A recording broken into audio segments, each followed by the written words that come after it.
Hi everyone, welcome back to my channel. My name is Monsi, and today we are doing another episode of Books and Bevs.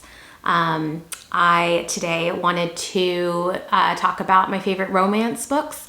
As of the time I'm filming this, it's about a week before Valentine's Day, so it just felt very fitting.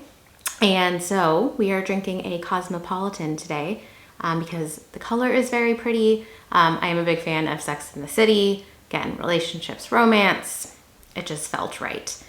So I will show you how I make my Cosmos.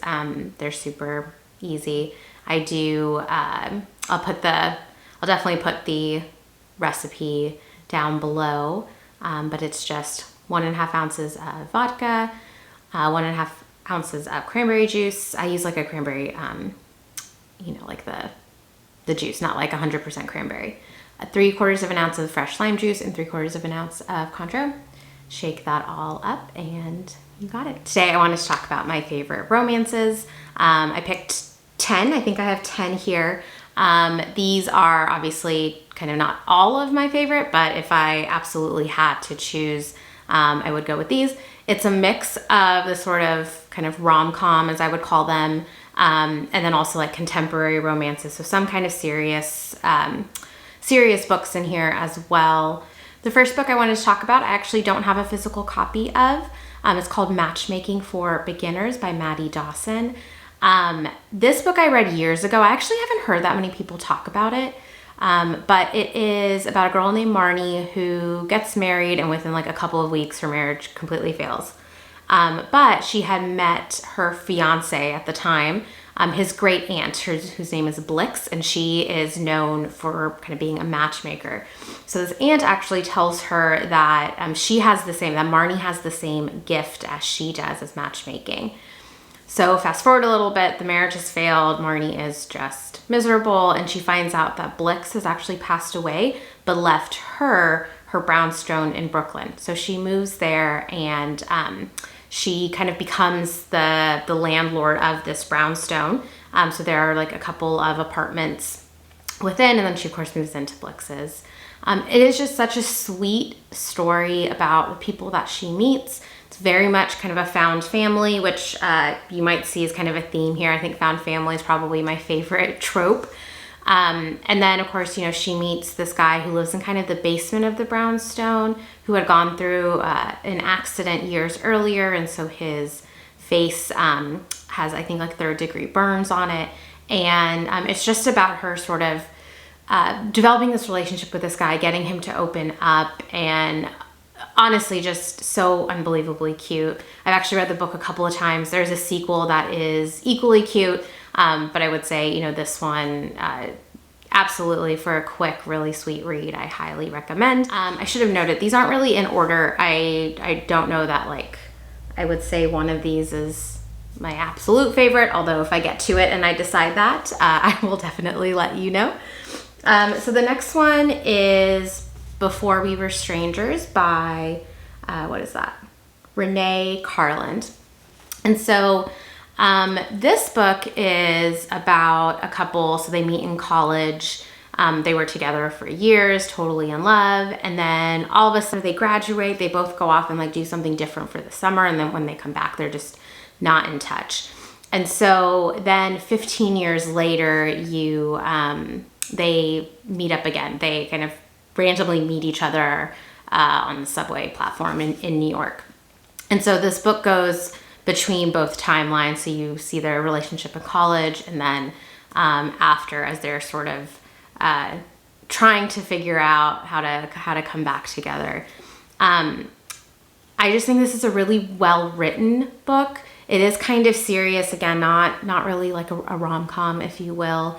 It's a little bit heartbreaking at times, but it is just really, I think, interesting. It's a second chance romance, but there's a lot of feeling, there's a lot of anger, in there. And I think this book just does a really good job of kind of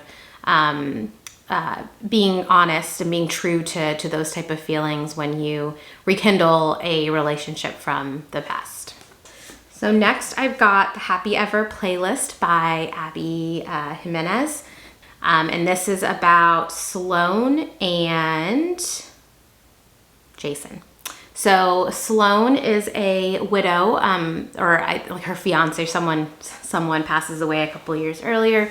She has a hard time, kind of diving back into relationships. She is out one day and a dog, I think, just like randomly jumps into her car, and she reaches out to the dog's owner, and it's this guy, Jason. And so they start texting and talking, and they develop their relationship that way.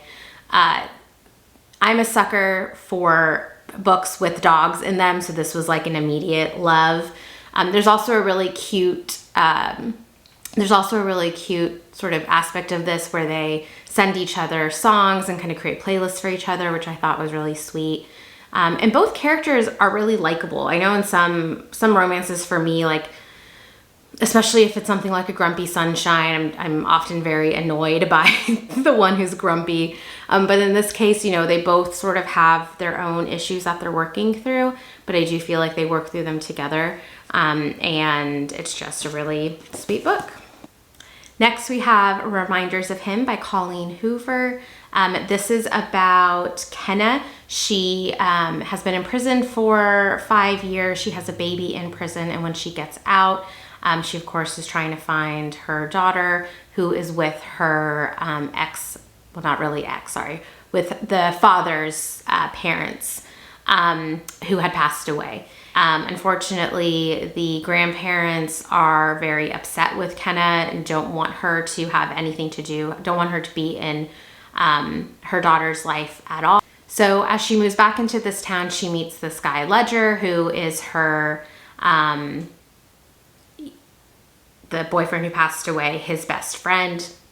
And he's the only one that is really willing to to talk to her. However, he's also very close to the grandparents and the child. So there's a lot of kind of push and pull, and he's trying to figure out if, the feelings he's developing for Kenna will be a betrayal to his best friend and his family. While we're on Colleen Hoover, I'll also share All Your Perfects. This is a book that came out, I think, a couple years ago, but I just read it last year. It is about a couple, Quinn and Graham. And it goes through, this is another one where you get sort of a past and present timeline. So you see how their relationship develops, and then, about 7-8 years later when they're married, and some of the struggles that they're going through. This book is so emotional. When I tell you I sobbed, and I don't have experience with like the issues they have in this book, but this one I think is written so well. Like, you truly feel the pain and also like the frustration, and you're frustrated with the characters, but you get where they're coming from. Like, this one I just think is really, really good. I do know it's quite popular, but in some ways I also feel like this is an underrated Colleen Hoover book. I do think that this is kind of part of not really like a trilogy or anything, but there are some connections with some other books as well, which I haven't actually read, to be honest. So this very much is a standalone, but just really good. However, I should warn you, be prepared to cry for sure. Take a little drink break. Next, of course, we're going to talk about some Emily Henry books, because of course we are. So the first one is Book Lovers. This is her most recent, as of the time I'm filming this, of course. This is about Nora and Charlie. They are both in the book industry, and it's kind of a sort of reverse take on a like Hallmark type of story. In this case, she is very sort of uptight and very career driven. She goes to this small town with her sister. They have a kind of sister's like vacation, but the whole time she's always working. Charlie is, again, like I said, in the book industry, and they've worked together, before. People set this up as kind of like an enemies to lovers. I don't necessarily see that, because I swear they only meet the one time before the book sort of gets really into it, and it's like they have a kind of awkward lunch together, but again, wouldn't really call them enemies. What I do like about this one is that it is, instead of Grumpy Sunshine, it's kind of grumpy. which I thought was kind of cute. They're clearly kind of immediately really good for each other. And I do love that they're both very career driven, and, as they kind of do admit to their feelings for each other, neither of them are immediately willing to give up something in their lives to be together. So I think this is a kind of pretty realistic take on how a relationship like that might play out. Just really good. If you have read Emily Henry before, the banter is just wonderful. Thought that was the same here. I also really enjoyed Nora's relationship with her sister. I thought it was so nice that is actually kind of the central relationship. To me, it felt like, or at least as important as her budding relationship with Charlie. So just really, really sweet, and just a fun one to read. The other Emily Henry book that I'm a big, big fan of is Beach Read. I honestly can't decide which one of the two I like more. I read Beach Read first, and this one has just kind of always stuck with me, but it's really hard to say. So this one is about Augustus and January. January's father has passed away, so she goes to his lake house to, I think, get it ready to sell. And Augustus, also known as Gus, is in the house next to hers. They have known each other since college. Again, kind of set up as an enemies to lovers. They're both writers. They write very different type of books. So they're kind of competitive in that sort of way. And in the summer that she's at this lake house, they make a bet, sort of, and they decide to each write a book in the other's genre. So Gus normally does, I think, contemporary fiction or something like that, and January writes romance. So Gus now has to write a romance book, and she has to write a fiction book. They sort of teach each other their process, and they go on these cute little dates, and it's just really sweet. This is kind of a grumpy sunshine. Gus is a grump, but I think he's a really cute grump. I think Gus might be my favorite. If I had to choose out of the boyfriends, I think Gus over Charlie, just slightly. But really cute. And I think I actually might read this one again. We'll see. All right, so next is One Last Stop. This is by Casey McQuiston.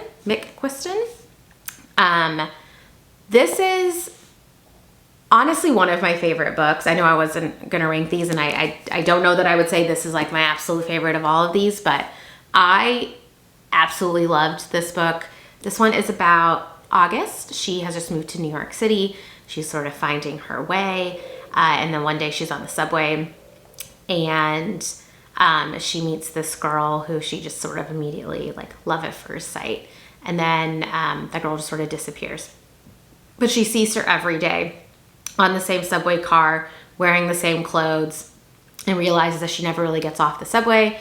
And there's a little bit of a sort of magical, a magic element to this.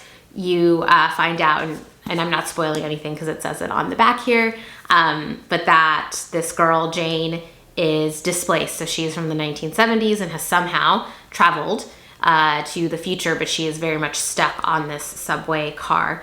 So they develop this relationship in the subway car every single day. They share music.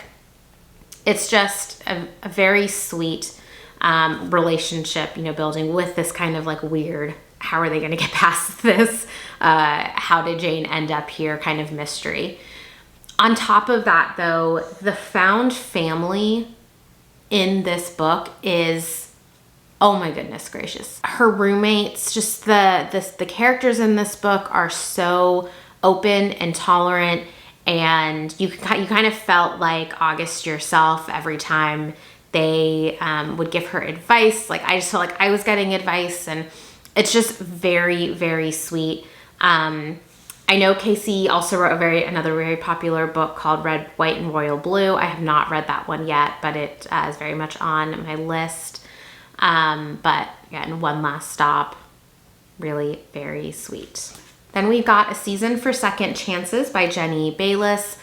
This is actually a kind of holiday romance. However, it's not just like a Christmas story. So this kind of follows, I would say, from a seasonal perspective, it's like September through the end of the year, so which is nice. So this one is about a girl named Annie, actually a woman named Annie, who finds out that her husband is cheating on her because men. And so she just has to leave, and she finds a house to look after. So there is an older woman who can't stay in her house during the winter.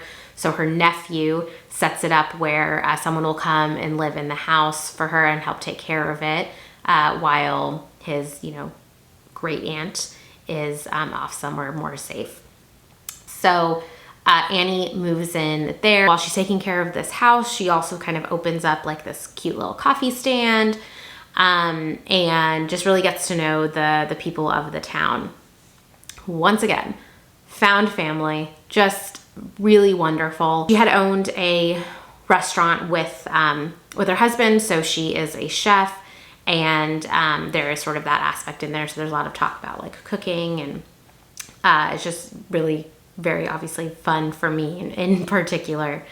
But she, gets to know everyone in this town. The nephew is the romantic interest in this book. However, I will say he doesn't really show up until almost like fully halfway through. So you really get the kind of friendships and the found family aspect, and then he comes in. And there's a little bit of a kind of enemies to lovers for like just a tiny bit. He's very clearly like a good guy. There's a little bit of like a misunderstanding.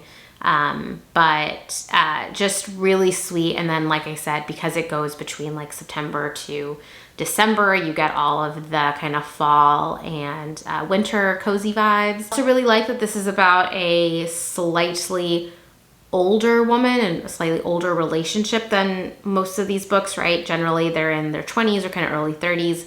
In this one, she is in her 40s. She has 2 grown sons. And this is, a second chance for her. So kind of a little bit different if you're used to reading, only stories about young people finding love, then and you want something a little different, then I recommend. And then last is Fool Me Once by Ashley Winstead. This book is another one of my like absolute favorites. This is about Lee. She works in communications, and as part of her job, she has to start working with this guy. It's slightly like political, so he's like a policy director, I think. This guy happens to be her ex-boyfriend who she had cheated on.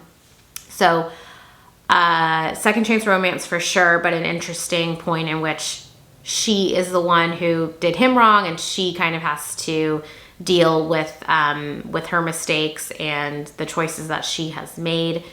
I know I love this so much in particular because she works in communications, as I do. She lives in Austin, as I do. So it was really fun. Like, there were aspects of this book that just felt, very kind of close to home, obviously. But again, this, similar to Book Lovers, her career is very important to her, and she's a very strong person. Also, now that I'm thinking about it, similar to Book Lovers, she has a very sweet relationship with her own sister. So just a lot of kind of the tropes and details that I really like. I think what I like the most about this book is that she has to deal with her own mistakes and really kind of come to the realization that they're the type of mistakes that maybe won't be forgiven. And also the realization that good people can do bad things sometimes. So very, I think, realistic. But just really a really fun, smart, witty book for sure. And those are my favorite romances for now. I am sure in the future I'll probably record this video again with maybe some new books for sure. But if you have been looking for a new romance to read, highly suggest checking one of these out. And of course, I would love to hear from you. If you've read any of these books, what you think. If you have any romances that I didn't include here that you think I should check out, please comment down below and let me know. And I will see you next time. Bye.